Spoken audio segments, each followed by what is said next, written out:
আসসালামু আলাইকুম প্রিয় শিক্ষার্থী ভাই বোনেরা, প্রিভিয়াস এর ভোকাবুলারি কোশ্চেন সলভ ক্লাসে আপনাদের সবাইকে আবারও স্বাগতম। 37 নম্বর ক্লাস নিয়ে এসেছি আপনাদের সামনে। বরাবরের মতো আজকের ক্লাসেও আমরা আরও 15টি এমসিকিউ আমরা সলভ করব। তো চলুন আমাদের ক্লাসটি শুরু করা যাক। আমাদের প্রথম যে প্রশ্ন যেটি আছে সেটি হচ্ছে যে what would be the right antonym for initiative?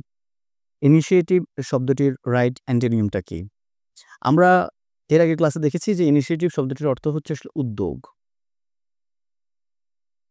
আমি একটা উদ্যোগ নিলাম বা আমি একটা কাজ করব, আমি করব, সেই করব। অর্থাৎ আমি একটা ইনিশিয়েটিভ নিলাম। একটা জিনিস চিন্তা করলাম আরকি। ঠিক আছে? সেই জিনিসটাকে আমরা উদ্যোগ বলছি। তো এটি কি চাচ্ছে? এটির অ্যান্টোনিয়াম চাচ্ছে। এটির অ্যান্টোনিয়ামটা হচ্ছে যে অ্যাপাথি, অর্থাৎ কি? উদাসীনতা বা কি বলে? অনাগ্রহ। আমার কোনো উদ্যোগ নেওয়া বা একটা কাজ করার আমার কোনো আগ্রহ নাই। একটা হচ্ছে আমি কাজ করার জন্য একটা ইনিশিয়েটিভ নিয়েছি। অর্থাৎ কাজটা করার প্রতি আমি আগ্রহী। আমি একটা উদ্যোগ নিয়েছি। সেটার বিপরীতটা হচ্ছে যে কি? অ্যান্টোনিমটা হচ্ছে অ্যাপাথি, অর্থাৎ কি? উদাসীনতা বা দেখা গেছে অনাগ্রহ বা অনীহা আমরা বলতে পারি। ঠিক আছে? আমরা বাকি শব্দগুলোর অর্থ যদি আমরা দেখি যে ইন্ডোলেন্স শব্দের অর্থ হচ্ছে যে আলস্য, বা অলসতার যে ব্যাপারটা সেটার জন্য আমরা কি ইন্ডোলেন্স ব্যবহার করে থাকি। এন্টারপ্রাইজ যদি সিনোনিম চেত সেক্ষেত্রে আমাদের এন্টারপ্রাইজ আমাদের অ্যান্সারটা হতো। অ্যাক্টিভিটি মানে হচ্ছে কার্যক্রম, সেটি আমাদের এখানে অ্যান্সার না। ২ নম্বর প্রশ্নে যদি আমরা যাই যে which of the following is the opposite of the word ingenious? Ingenious শব্দটির অপোজিট ওয়ার্ড চাচ্ছে এখানে। এর আগে আমরা জেনে যে ইঞ্জিনিয়াস শব্দটির অর্থটা কি? ইঞ্জিনিয়াস শব্দটির অর্থ যদি আমরা বলি তাহলে হচ্ছে কি দক্ষ বলতে পারি। অর্থাৎ যেটাকে আমরা কি স্কিলফুলও বলতে পারি। কিন্তু এখানে চেয়েছে কি? অপোজিট চেয়েছে। সো এটি অপোজিট অ্যান্সারটা হচ্ছে যে ইনকম্পিটেন্ট। যে আসলে কি দক্ষ না বা অদক্ষ সেটা হচ্ছে কি আমরা তাকে কি বলে থাকি? আমরা ইনকম্পিটেন্ট আমরা বলে থাকি। বাকি দুটো অপশনের অর্থ যদি আমরা দেখি যে ক্রাফটি শব্দটির অর্থ হচ্ছে আসলে ধূর্ত। ঠিক আছে? বা আমরা কি বলে থাকি? অনেকে চালাক বা কৌশলী আমরা বলতে পারি। সেটা হচ্ছে কি আমরা ক্রাফটি বলে থাকি। ইনএন শব্দটির অর্থ হচ্ছে আসলে ফাঁকা। মানে আমরা যে ফাঁকা বলি না? অর্থহীন। অর্থাৎ কি? যে জিনিসটার মূলত কোনোভাবে কোনো ভ্যালু নাই। অর্থাৎ অর্থহীন বা অন্তঃসার শূন্য যে জিনিসটা, সেই জিনিসটাকে আমরা বলে থাকি ইনএন আমরা বলে থাকি। ৩ নম্বর প্রশ্নে আমরা যদি যাই, হোয়াট ইজ দ্য সিনোনিয়াম? এখানে সিনোনিয়াম চাচ্ছে of the word ingredient. Ingredient শব্দটি কি চাচ্ছে? সিনোনিয়াম চাচ্ছে। আমরা সবাই কম বেশি জানি যে ইনগ্রেডিয়েন্ট শব্দটির অর্থ হচ্ছে এটা কি? এলিমেন্ট। অর্থাৎ এটির সিনোনিমটা হচ্ছে কি? এলিমেন্ট। অ্যাট্রাক্ট, এখানে অ্যাট্রাক্ট না, এখানে ঠিক অ্যাট্রাক্ট হবে, অর্থাৎ আকর্ষণ। কমিউনিকেট মানে কি? যোগাযোগ করা। কনসেনট্রেট মানে হচ্ছে কি? মনোযোগ দেওয়া। ৪ নম্বর প্রশ্ন যদি যাই, evil is not innate to man, rather circumstances and needs changes man's priorities, thereby deeming his actions unexpectable in society. অর্থাৎ বলছে যে কি? মানে কি? ইভিলের কথা বলছে। মানুষের মধ্যে যে ইভিলটা থাকে সেটা কি? বিভিন্ন পরিবেশ পরিস্থিতির উপর ডিপেন্ড করে সেটা আসলে কি? চেঞ্জ হয়। সো আসলে এখন বলতে পারি ইনেট বলতে এখানে কি বোঝাচ্ছে? আমরা এখানে যদি বলি ইনেট বলতে এখানে বোঝাচ্ছে যে সহজাত। ইনহেরেন্ট ইন অর্থাৎ মানুষের ভেতরকার যে ভূতটা বা যে ব্যাপারটার কথা বলা হচ্ছে যে সেটা আসলে কি না? আ সেটি হচ্ছে এটা কি? Evil is not innate to man, inherent না। ব্যাপারটা এরকম আরকি। কারণ হচ্ছে কি? আমরা মানুষ একেকজন একেক রকম থাকি। স্বভাবগত ব্যাপারের দিক থেকে আরকি। সো যাক আমরা আসলে অন্যদিকে না যাই। আমরা আসলে মূল অর্থে যে ইনাইট বা এটা মূলত হচ্ছে কি? ইনহেরেন্ট ইন মানে কি? স্বভাবগত যে ব্যাপার, মানে স্বভাবত মানে কি? ন্যাচারাল আমরা যে জিনিসটাকে বলি, সেই জিনিসটা হচ্ছে কি? আমরা ইনহেরিট আমরা বলতে পারি বা সহজাত বলতে পারি। ওকে? নোন টু মানে কি? নোন টু হচ্ছে কি? জানা বা চেনা আরকি। কমন টু মানে হচ্ছে খুবই সাধারণ। অটোমেটিক মানে কি? যে জিনিসটা কি? স্বয়ংক্রিয়। সেই জিনিসটাকে আমরা কি বলে থাকি? আমরা অটোমেটিক বলে থাকি। ৫ নম্বর প্রশ্ন যদি যাই, বেঙ্গলিজ আর ইনেট পয়েট। অর্থাৎ কি? ইনেট পয়েট বলতে আমরা কি বোঝাচ্ছি? ইনবর্ন মানে কি? মানে সহজাত মানে কি? জন্মগত আরকি আমরা বলে থাকি যে একটা কাইন্ড অফ যে মানে আমরা যে অনেক সময় বলি না যে সে জন্মগত ব্যাপারটা থেকে সে জন্মগত ট্যালেন্টেড বা এরকম কিছু একটা জিনিস। কিছু জিনিস থাকে মানুষের দেখবেন যে জন্মগত কিছু ব্যাপার থাকে খুব স্পেশাল। সেই জিনিসটাকে আমরা কি বলে থাকি? আমরা ইনবর্ন বলে থাকি বা আমরা সহজাত বলে থাকি। ওকে। এক্সেলেন্ট না, রোমান্টিক না বা ডাল এগুলো আমাদের একটাও আনসার না। ৬ নম্বর প্রশ্ন যদি আমরা এখন যাই, আমরা যে ৬ নম্বর প্রশ্নটা দেখি যে সেটা হচ্ছে ঠিক ইনসেইন। আমরা এই ইনসেইন শব্দটির অর্থ আমরা খুব সম্ভবত আমরা বেশিরভাগই দেখবেন যে বিভিন্ন আমাদের যে দেশে যে ফুড ব্লগার আছে, ওইখানে আমরা মূলত হচ্ছে এই শব্দটি আমরা শুনতে পাই যে ইনসেইন মানে কি? ক্রেজি মানে কি? এক ধরনের মানে আমি অনেক বেশি অবাক হইছি। মানে ব্যাপারটা ক্রেজি বা অসাধারণ বলতে আমরা যে বলতে সেটাকে বলে থাকি আমরা ক্রেজি শব্দটি ব্যবহার করে থাকি। সো এটা সিনোনিমটা হচ্ছে কি? ক্রেজি। স্টুপিড না, মোটেই না, আমাদের অ্যান্সার সেন্সলেস। ওকে, ইনডোলেন্ট। ইনডোলেন্ট শব্দটির অর্থটা কি? আমরা এর আগে দেখেছি যে অলস। অলস বলতে আমরা কি বলে থাকি? আমরা ইনডোলেন্ট ব্যবহার করে থাকি। ৭ নম্বর প্রশ্ন। ৭ নম্বর প্রশ্নে যাই। ৭ নম্বর প্রশ্ন আমরা দেখি ইনজেকশন ইনসুয়েন্স, হুম? ইনসুসিয়েন্স। ইনসুসিয়েন্স, ইনসুসিয়েন্স শব্দটির অর্থ কি চাচ্ছে? অ্যান্টোনিয়াম চাচ্ছে। ইনসুসিয়েন্স শব্দটির অ্যান্টোনিয়াম চাচ্ছে। এই ইনসুসিয়েন্স শব্দটির অর্থ হচ্ছে যে একটা জিনিসের প্রতি আমার আগ্রহ নাই, আমার বা আসক্তি নাই। সহজ করে যদি বলি আমি অনাগ্রহ বলতে পারি। ঠিক আছে? আমি নট ইন্টারেস্টেড শব্দটি মূলত এটা হচ্ছে কি ইনসুসিয়েন্স আমরা বলে ব্যবহার করতে পারি। এটা কি চাচ্ছে এখানে? অ্যান্টোনিয়াম চাচ্ছে। তো তার মানে কি হচ্ছে যেটা আমাদের আগ্রহ আছে বা যে জিনিসটার প্রতি আমাদের কি আছে ইন্টারেস্ট আছে সেটা হচ্ছে কি আমাদের অ্যান্সার হতে পারে। আচ্ছা, আমরা যদি বাকি অর্থগুলো যদি দেখি স্লাম্বার, স্লাম্বার শব্দটির অর্থটা কি? স্লাম্বার শব্দটির অর্থ হচ্ছে যে ঘুম। হ্যাঁ? ঘুম। ইনডিফারেন্ট, ইনডিফারেন্ট মানে কি উদাসীন। হুম, এটাকে আমরা অ্যাপাথিও বলতে পারি আমরা, ঠিক আছে? ইনডিফারেন্ট বাট একটা জিনিসের প্রতি আগ্রহ নেই, ইনডিফারেন্ট আমরা বলতে পারি। তাহলে এটা কি হচ্ছে এখানে? অনাগ্রহ। হ্যাঁ, ইনসুসিয়েন্স এর শব্দটি যদি সিনোনিম ছিল তাহলে হয়তোবা আমাদের এটি অ্যান্সার হতো। কম্পোজার, কম্পোজার শব্দটির অর্থটা কি? কম্পোজার শব্দটির অর্থ ধৈর্য, ধৈর্য। পরবর্তী প্রশ্ন অর্থাৎ ৮ নম্বর প্রশ্নে যদি আমরা যাই যে ইন্ট্রাক্টেবল, ইন্ট্রাক্টেবল শব্দটি কি চাচ্ছে এখানে? অ্যান্টোনিয়াম চাচ্ছে। তো ইন্ট্রাক্টেবল শব্দটির অর্থটা কি? ইন্ট্রাক্টেবল শব্দটির অর্থ হচ্ছে যে নিয়ন্ত্রণহীন, অর্থাৎ অনিয়ন্ত্রিত আমরা বলতে পারি।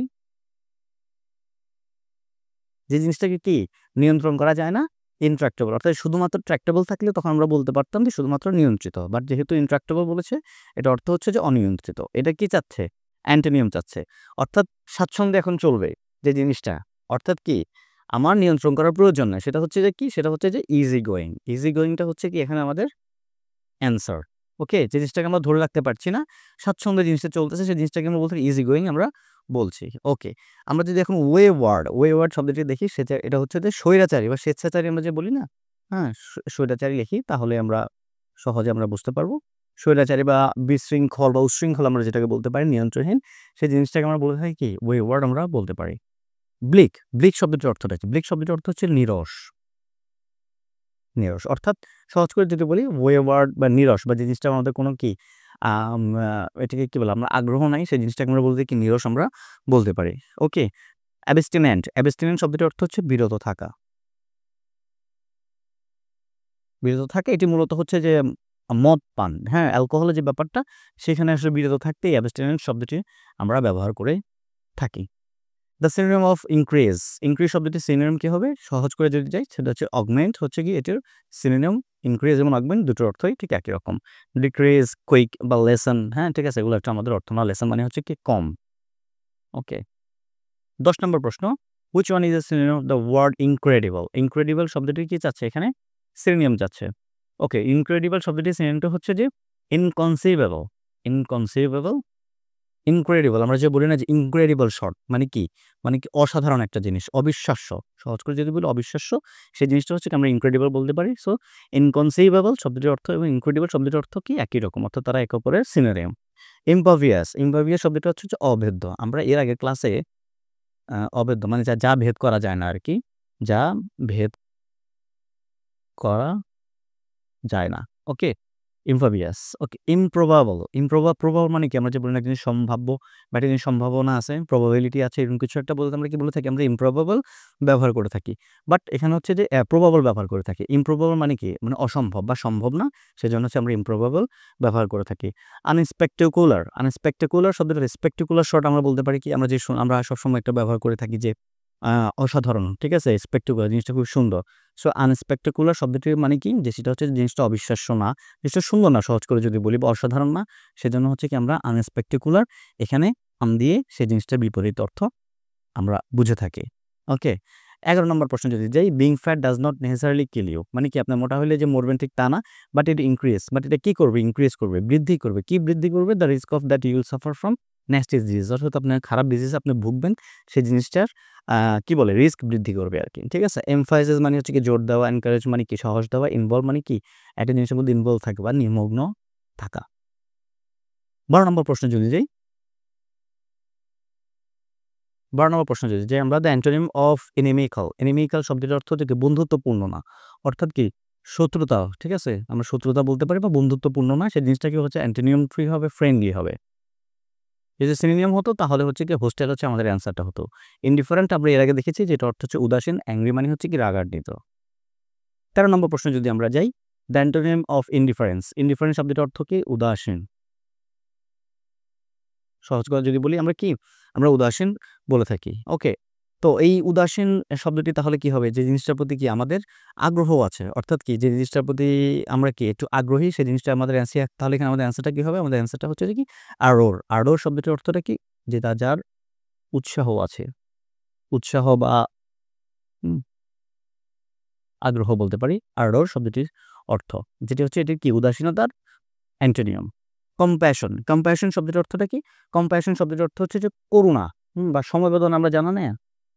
করুণা বা সমবেদনা বলতে আমরা কি কম্প্যাশন ব্যবহার করে থাকি। অ্যাংজাইটি, ওকে, কনসার্ন এগুলো একটা আমাদের অ্যান্সার না। ১৪ নম্বর প্রশ্ন, the word inept. Inept means the same as কি? ইনেপ্ট অর্থ হচ্ছে কি? ইনেপ্ট শব্দটির অর্থ হচ্ছে অযোগ্য। অর্থাৎ কি? আ যে দক্ষ না বা যে আসলে জিনিসটা যার কাজটার প্রতি কি সে যোগ্য না, সেই জিনিসটাকে আমরা বলতে কি ইনেপ্ট বলে থাকি। সো এটা কি চাচ্ছে? এটা ওয়ার্ড সেম অ্যাজ অর্থাৎ সিনোনিম চাচ্ছে। তার এটা অ্যান্সারটা হচ্ছে যে ইনকম্পিটেন্ট। ঠিক আছে? কম্পিটেন্ট শব্দটির অর্থ আমরা দক্ষ বলতে পারি। বাট ইনকম্পিটেন্ট মানে কি? সে দক্ষ না বা অর্থাৎ সে অযোগ্য। আনলাকি, কেয়ারলেস বা ডিসঅর্গানাইজড এগুলো একটা আমাদের অ্যান্সার না।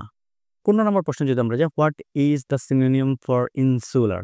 ইনসুলার শব্দটির কি চাচ্ছে? সিনোনিম চাচ্ছে। এটির ১ম আমরা অর্থ যদি জানি সেটা হচ্ছে যে সংকীর্ণ মনা। সংকীর্ণ মনা। সো এটার অ্যান্সারটা হচ্ছে এখানে ক্লোজড। মানে কি? খোলাখুলি না। একটা জিনিস কি? খোলাখুলি না। যে জিনিসটা কি? খুবই একদম ধরে রাখছে একটা জিনিস সম্পর্কে একটা খুবই সংকীর্ণ মনা একটা জিনিস মানে কি ভিতরে রাখতে অর্থাৎ কি ক্লোজ অর্থাৎ বন্ধ রাখে সেই জিনিসটাকে আমরা বলতে সংকীর্ণ মনা বলতে থাকি যেটা ইনসুলার শব্দটির কি সিনোনিম। ইন্টারফেয়ার করা কোনো কিছুর ব্যাপারে কি হস্তক্ষেপ করা ইন্টারফেয়ারিং মানে হস্তক্ষেপমূলক আরকি। ইন্টারফেয়ারিং ওপেন মাইন্ডেড তো যাক ওপেন মাইন্ডেডই হেল্পফুল মানে তো হেল্পফুলি। ঠিক আছে? মানে সাহায্য আ কি বলে? হেল্পফুল পারসন মানে কি? সাহায্য করে এরকম আরকি। ওপেন মাইন্ডেড মানে কি? খোলা মনের মানুষ। তো এই ছিল আজকে আমাদের ক্লাস। আমরা অন্যান্য ক্লাসের মতো আজকের ক্লাসে ১৫টি এমসিকিউ আমরা সলভ করেছি। তো আ বা পরবর্তী ক্লাসে আমরা ৩৮ অর্থাৎ ৩৮ নাম্বার ক্লাসে আমরা আরও ১৫টি এমসিকিউ নিয়ে আসব। তো আজকের ক্লাস নিয়ে আপনাদের কোনো মতামত থাকলে কমেন্ট সেকশনে জানাতে পারেন এবং আমাদের ক্লাসটি যদি ভালো লেগে থাকে তাহলে আমাদের চ্যানেলটিকে সাবস্ক্রাইব করে রাখুন এবং বেল বাটন ক্লিক করে রাখুন যাতে করে পরবর্তী ভিডিও আপলোড দেওয়ার সাথে আপনারা নোটিফিকেশন পেয়ে যান। পরবর্তী ক্লাস অর্থাৎ ৩৮ নম্বর ক্লাস দেখার আমন্ত্রণ জানিয়ে সবাইকে আল্লাহ হাফেজ।